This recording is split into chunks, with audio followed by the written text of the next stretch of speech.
This week on the Brian Murray Show, we're going to talk about the worst thing about being a home buyer in New Jersey and the worst thing about being a home seller in New Jersey, as well as market stats and the good, the bad, the ugly, some local news.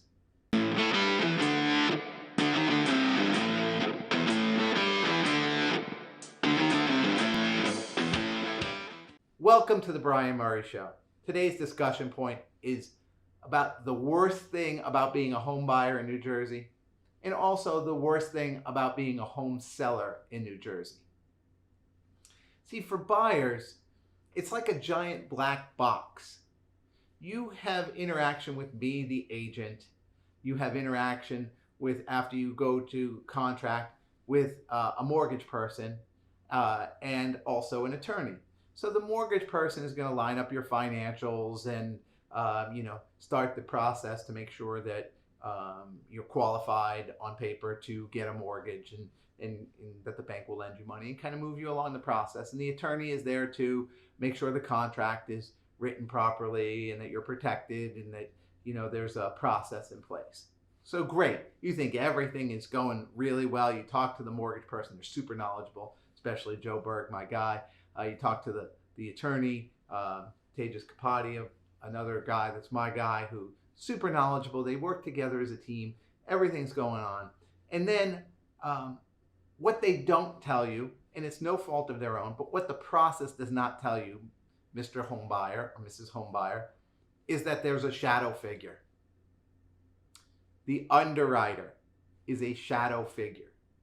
So that underwriter that works with the mortgage company, and they're really part of the bank, not necessarily maybe a mortgage company, but if the mortgage person is from a bank, they're a different part of the bank. They're not the friendly guy that you meet that's really knowledgeable. They're somebody you never meet that is always asking you for more documents, that's always, processing your loan, quote unquote, processing your loan, but you don't have any idea where in the process you are. There could be 40 steps. You don't know if you're on step number 2, step number 40. They don't tell you anything. They don't tell the mortgage guy anything either. So we're sitting here with this black box looking until that you call up your mortgage guy. You're probably calling him every day, going, "Hey Joe, where's the loan? Where's it?" He checks with the underwriter. They're still working on it. They're still working on it. And then eventually they get to a point where they write you a commitment, which gives you a list of other documents or contractual things that you have to fulfill. And then once you fulfill all those and jump through all the hoops, they may give you some more. And then once you do all that, maybe, just maybe, they'll give you what's called a clear to close. And that's the big thing from the underwriter. That means that they're ready to fund the loan so that you can buy the home. But you really don't know when you're going to get this clear to close. You have no idea. There's no prescribed time there. There's an about time that the mortgage person can give you, but never a clear time. So that's the shadow figure. And you just don't know. And so you sit there and you wait and you hope. Then there's the shadow organization. So we've talked about the attorney and the mortgage person and the realtor. But then there's somebody that you never meet until closing. And they might be known as the title agent or the settlement agent or the closing agent, all the same person. So they're really the person that works with the attorney and works with the mortgage company to go out there and kind of put it all together in a big package. They go out and they check on the title and make sure that nobody else owns the property. They get the title insurance ready. They put the final numbers together from the bank and from the buyer and from the seller and from the HOA, and they put everything on the document and they kind of get it all ready to go. And they're the ones that have to sign off on all the numbers. So this shadow organization sends this closing agent to your close that you've never met before. They show up, they sort of dress like an accountant from the CIA. They've got a big briefcase, as if anyone holds a briefcase anymore, with lots and lots of papers, no business card.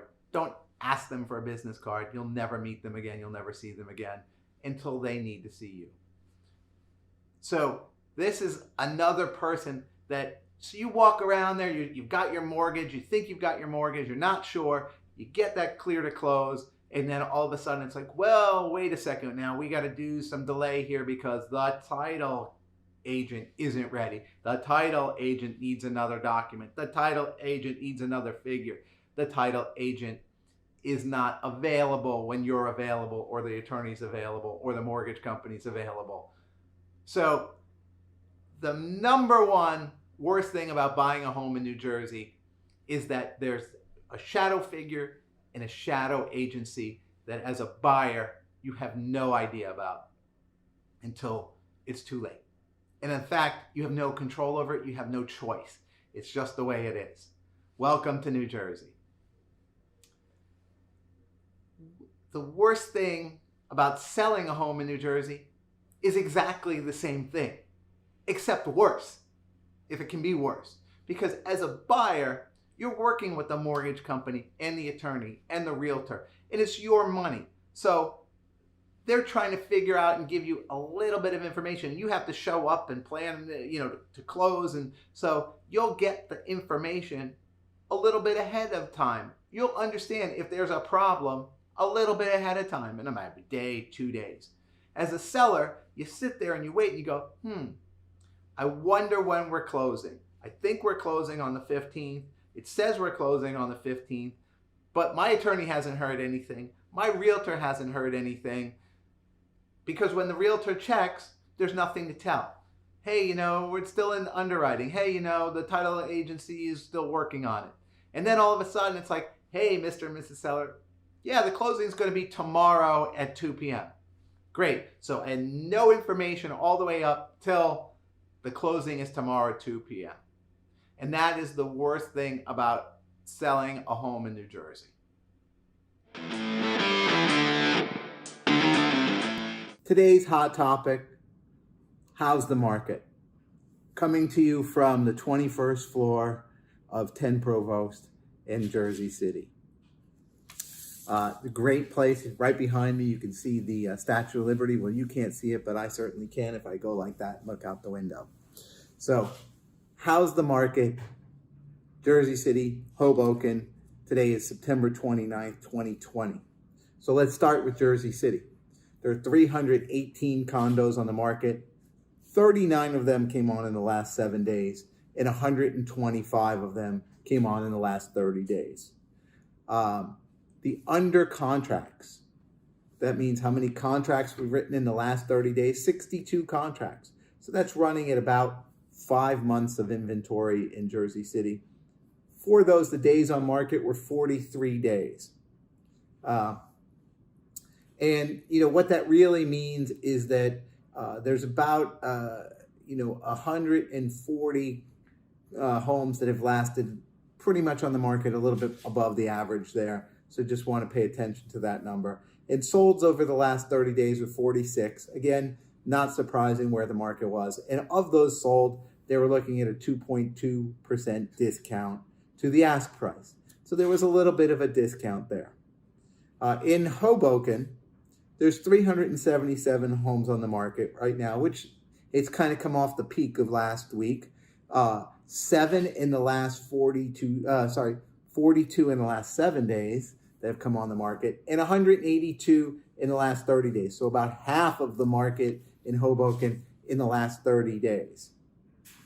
Of those under contract, they are averaging 36 days on the market. So what that means is that about half of the Hoboken market is starting to creep up past the average days on market. So we're starting to see, there's a lot of young inventory and a lot of old inventory. And then we're starting a barbell there where, hey, homes are coming on and they're coming off, and other homes that are not selling are really sitting. So there were 86 contracts in the past 30 days. If you look at that in terms of months, you're still about 4.5 months of inventory on the market, which really puts it much more into a seller/neutral market. And again, it's the barbell effect here, where you have very much more so those that are selling and those that aren't. In the last 30 days in Hoboken, 73 homes did sell, and they sold at 98.2% of the original ask price, or the final sold ask price, which is a 1.8% discount. So there are definitely some discounts, Other things are selling well above ask. I have had several properties in the last few weeks that have gone well above ask. Again, if you have the right kind of property with the right outdoor space, with the right layout, the right features people are looking for, it's going to sell. If you don't, and you don't price it well, it will sit. Clearly, that's what the market is showing. This is this week's market report for Hoboken and the lovely Jersey City. The good, the bad, the ugly. So the good, city council meetings on Zoom.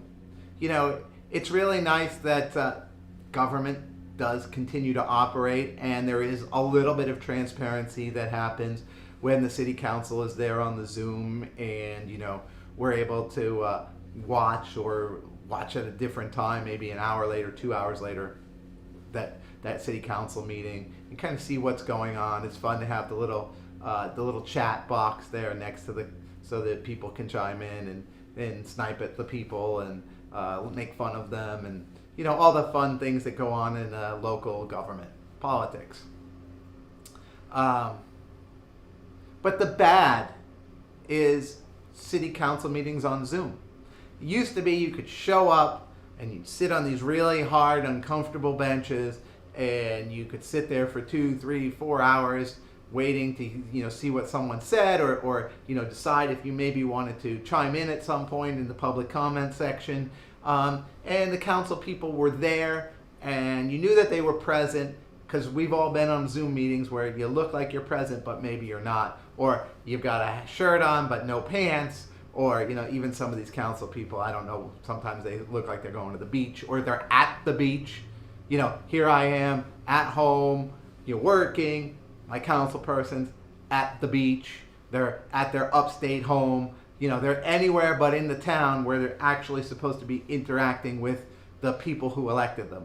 So the bad thing is that, the council people can be everywhere but where they really need to be. And, I think that, and then they can be checked out as well. So they don't have to necessarily listen to the public portion. They can be on their phones, they can be doing something else and just kind of pretend like we've all done it. They might even be answering emails on their computer at the same time. So that's the bad. And, the ugly part of it is that these council meetings, they make laws. They approve budgets, they make laws, they do a lot of different things. But there's never really a condensed version of, hey, what's going on in today's council meeting? The people in the know, and no one else does. Like, hey, what really are we discussing today? What's that real big hot button topic? What are those little things? What's going on beforehand? Yeah, they publish an agenda, but the agenda it always changes. It's last minute, and there's a lot of legalese in there that you really have to dig through. And then on the back end, what's been approved? So there's laws that are being made. There's changes to the law, to the codes, and yet there's not really a summary of, hey, this is what's been approved in layman's terms. Whether it's the way a sidewalk is, the way a building gets done, whether there's a fine for something, whether there's a different process. There's never like that repository of, this is what was approved this week or this month or this year. So now you know the new laws as they come out. So that's really the ugly, is that we all sit there, unless you're in the know, you're in the complete darkness. Back to the black box we talked about with the mortgage and the buying and selling process. So today's inspirational quote for you from LBJ, since we are coming up on election time, is that people do not come out to vote for a U.S. senator. They come out to vote for the sheriff or the county commissioner. Maybe this year that might be a little bit different, but politics are local. The person that you vote for freeholder, whatever that is, probably has more influence on your overall quality of life while you live here than a congressman or a senator or a president, although that's what we tend to focus on as we're coming up to the elections. So if there is a local election for something that you're in, I suggest that you get a little bit more knowledgeable about the people who are running and how to best find that person that's going to suit your needs going forward. This has been the Brian Murray Show. Thank you so much for watching. As always, all of the episodes of the Brian Murray Show are on my website, themurraypropertygroup.com, under the blog section. You can also find me on LinkedIn, Instagram, Facebook. Please give me a shout out, give me a thumbs up, give me a comment. I'll take all of it. I really do appreciate it. And as always, if there's anything that you disagree with, please reach out to me directly and I'll show you why you're wrong.